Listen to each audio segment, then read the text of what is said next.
मकतब है, ये इल्म अमल का मरकज है, इस्लाम हमारा। वरहमतुल्लाहि वबरकातुहू। मौजूद हज़रात, ज़बान बहुत खतरनाक चीज है। नबी करीम सल्लल्लाहु अलैहि वसल्लम हमेशा उसकी इबादत किया करते थे, क्योंकि यही वो ज़बान है जो झूठ बोलती है, यही वो ज़बान है जो चुगली करती है, यही वो ज़बान है जो गाली देती है। ताज्जुब है, हमें मालूम भी नहीं होता कि हम इस गुनाह को गुनाह ही नहीं समझते। गीबत भी एक ऐसा गुनाह है जिसमें हर कोई मुलव्विस है, मर्द हो या औरत, आलिम हो या जाहिल, जवान हो या बूढ़ा। आप हजरात के सामने गीबत पर एक ड्रामा पेश करने जा रहे हैं।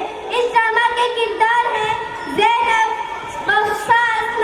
सास की पड़ोसन सहेली ज़ोया, बहू आलिया, बहू की पड़ोसन सहेली ज़ोया। आप सब लोगों से गुजारिश है कि इस ड्रामा को गौर से देखें और इस गुनाह से बचने की कोशिश करें, इंशाअल्लाह। अस्सलाम वालेकुम वरहमतुल्लाहि वबरकातुहू। वालेकुम अस्सलाम वरहमतुल्लाहि वबरकातुहू। बहुत दिन हो गए, मुलाकात ही नहीं हुई। बताओ ये मेरी मेहमान बहन है, मुंबई से आई है, दीन के बारे में बहुत अच्छी मालूमात है। अरे मैं तो कुछ नहीं खैरियत से है। कहाँ की खैरियत जी रही हूँ, जैसे तैसे वक्त पूरा करके दुनिया से जाना है। अरे अल्लाह ने आपको क्या कर रही है, शादी और बेटे की भी अच्छी नौकरी है और चार जैसे भी घर गुजार करूँ, और क्या चाहिए। खामोश रहो, मेरा मुंह ना खुलो। कैसा बेटा और कैसी बहू, इनको बूढ़े लोग की जरूरत का एहसास ही नहीं, किस हाल में है, कैसी जरूरत, किसी को फिक्र नहीं। बस अपने लिए बहुत समझते हैं, सोचते हैं कि जब मुझे छुटकारा मिल जाए। और बहू रानी का तो पूछो ही ना, को नवाब जात की सुबह 9 बजे होती, न घर की सफाई, नाश्ता, न चाय, ये सारी बातें घर के बड़ों से सिखाने से अच्छी लगता है। इसको कुछ भी सिखाया करे नहीं।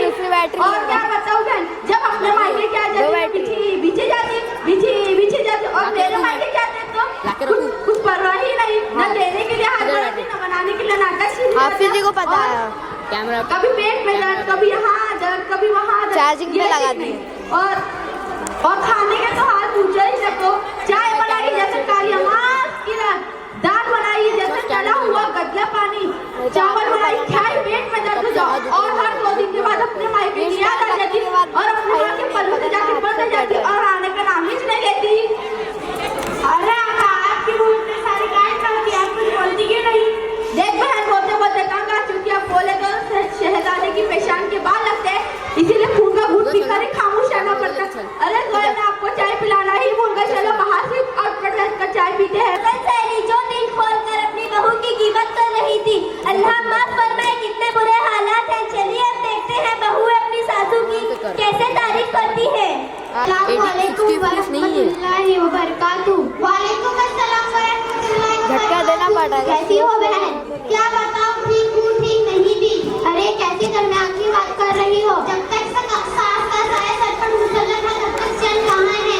आलिया, तुम कितनी खुशकिस्मत हो, तुम्हारे पास सास का साया है। आयत कैसी खुशगुजारियत रत लगाई रहती है, वो भला कैसे चैन से रह सकती है। मैं करके आया था। एक बात पूछूं? हाँ पूछो। रोज़न की तारीख में सबसे खुशकिस्मत औरत कौन है, तुम्हें मालूम नहीं? हम सारे इंसानों की माँ हज़रत हव्वा अलैहिस्सलाम हैं। वो क्यों? क्योंकि उनकी सास और ननद नहीं थी। तुम अपने सास से इतना परेशान क्यों हो? वो सास उधर क्या लिखा है? जब तक देखो ना नाम पर मुसल्लत लगी रहती है। ऑडियो तो हम लोग अभी क्या किए, मैं कुछ बोलूं तो गुस्सों की मेरी, मैं कुछ ना बोलूं तो मगरूर। अब तुम ही बताओ मैं उसको और क्या नाम दे सकती। मेरा बस अपने सुनाओ। मुझे तो जरा चैन नहीं, मेरी तलाकशुदा ननद है, दिन और रात सर पका रखा है, मैं तो बांदी बन गई हूँ। उसकी भी खिदमत करूँ और उसके बच्चों की भी।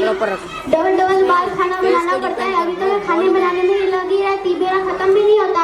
और ननद और उसके बच्चे सारा बनाया हुआ खाना खत्म कर चुके होते। अगर मुझे खाना खाना होता फिर करना पड़ता। ये बच्चे कुछ चाहिए बैग में है लेंस गार्ड, तो कुछ नहीं भूल गई। लेंस गार्ड है 2 माइक है, जिनके बारे में अच्छी मालूमात रखती है, पढ़ती लिखती नहीं है। लेंस गार्ड है, अरे 2 माइक है बैठी हो और चार्जर और बैटरी हाफिज लगा दी। बताओ ना बताओ, सुबह से घर में एक बार भी देखा नहीं। हमारे जुबान पर दूसरों की शिकवा शिकायत बहुत ज्यादा हुई है। और जुबान की गुनाहों से कर रहे हैं। जहाँ अल्लाह माफ फरमाए हम औरतों की बहुत बुरी आदतों से, जहाँ 2-4 औरतें जमा हो जाती हैं वहाँ दूसरे की चुगली, फोकस के लिए नहीं ये दवा है। महज वक्त गुजारने के लिए इसके पीछे इंसान जरा भी अंदाजा नहीं होता। सुबह से नाइमा आपा उनकी पड़ोसन की बातों पर भी गौर किया, तुम्हारे बातों पर भी गौर किया, गुफ्तगू गीबत है। गीबत क्या होगी? हम तो कह रहे हैं, हकीकत ही कह रहे हैं, कुछ गलत तो नहीं बोला नहीं तुमने। अरे मेरी बहन सुनो तो सही, गीबत उसे कहते हैं जिसकी अभी ये लोग अभी भी इधर नहीं घूम रहे, वो लोग उधर ही है। दोनों सुनते हुए गुनाह राशि में गीबत के बारे में पुरानी मस्जिद में फरमाया गया है।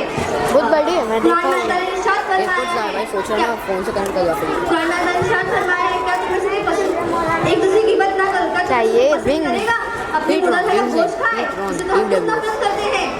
बेशक अल्लाह बड़ा बहुत मेहरबान है। हमारा अक्सर क्या बर्बाद हो गया।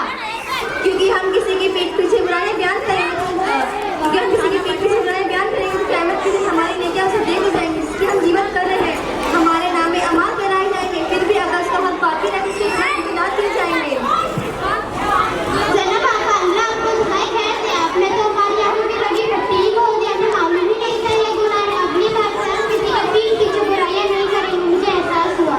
अरे मेरी प्यारी बहन, तुम्हारी गुफ्तागू सुनकर एहसास हुआ कि मैं कितनी बड़ी गलती में मुब्तला हो रही थी और इतने बड़े गुनाह के जुबान के झटके लेकर बोल रही थी और इस गुनाह को टाइम पास का गाना समझ रही थी। मैं वादा करती हूँ कि मैं आज सुबह किसी की पीठ पीछे गिबत नहीं करूँगी और जुबान के सारे गुनाह